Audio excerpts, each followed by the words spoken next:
All right, Calvin's up. He says, hey guys, over the next month, we will be creating multiple GMBs across multiple niches, each for local lease purposes. I'll +1 that just because, or did I already +1 it? No, there we go. Nice, Calvin. You're running with it. That's a good thing, man. That's exactly what I'm doing. Anyways, he says, not in the USA, and wondering how do you handle the addresses of them all? Can we have the same address for many multiple businesses that are all in unrelated niches with different suite numbers, or will that cause a red flag? I wouldn't do it, Calvin, because it's, I mean, yeah, you probably can get away with it.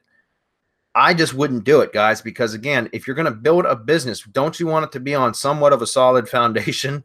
And if you do it, you build it on a shaky foundation by doing stuff like that. And I know I'm not picking on you, Calvin. But what I'm saying is I know a lot of people will try to save costs, do stuff like that.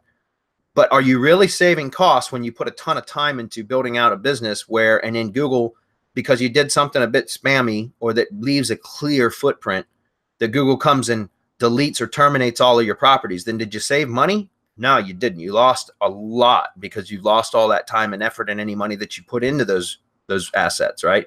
So my point is, I would want to take some, more care in trying to reduce my footprint and reduce the chance or the likelihood that I'm going to lose those properties or that they're all going to be connected by Google. Now, I know there's still going to be some similarities between properties, especially if you're using kind of like a pseudo brand name that's the same across all the properties and stuff, that too. But at least what I'm saying is that, like, for example, all my accounts, I'm trying to keep them separate. However, I just started playing inside of GMB with the group locations, which is interesting because you actually have to make the location group the owner of the profile. Anyways, we'll talk about this in Mastermind tomorrow. Yeah, we're going to talk about this in Mastermind. We got a webinar tomorrow, guys, the Mastermind webinar. So anyways, can you have the same address? Yes, you can. You can do that with like different suite numbers or letters at the end, but I don't recommend it. Okay, I recommend you have a separate, unique address if possible, or if it's the same street address, a separate, unique, like box number or suite number type thing, if that makes sense. Not just like box 101A, 101B, 101C, because again, that to me, even though it is a unique address, technically, that just is a clear indication that they're all tied together. All right. Also, would you go ahead? If they get them from us, then they will come with their own separate unique addresses. That's right. Yep.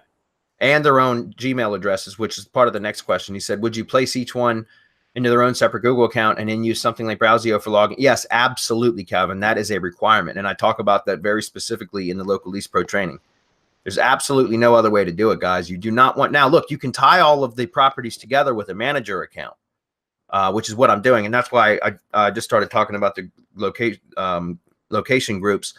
It kind of changes that a bit, but again, we'll talk about that on Mastermind tomorrow. But yeah, you can tie them all together with a manager account so that you can still log in and manage them all from one account, which would be like a primary account. And what I would suggest that you do is create a separate Google account that will be the manager account.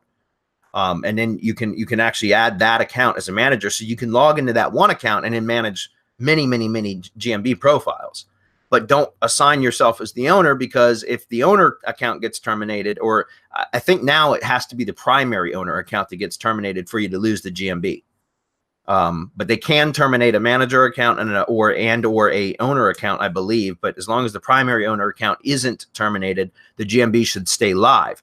And so I absolutely recommend for each and every GMB that you set up, if you're going to set it up yourself, that you have a separate Google account for each. If you buy them from us, you're going to get a separate Google account for each. Okay. Could I use one main master account to house all the GMBs? No, again, I don't recommend it. I would recommend that you use one main master account as a manager account, but it wouldn't own the accounts. Each account would be owned by a separate Google profile. How would you set this business up to start so we stay under the radar? I talk about it in Local Lease Pro. So if you have that, just go through the training. It's already covered in there.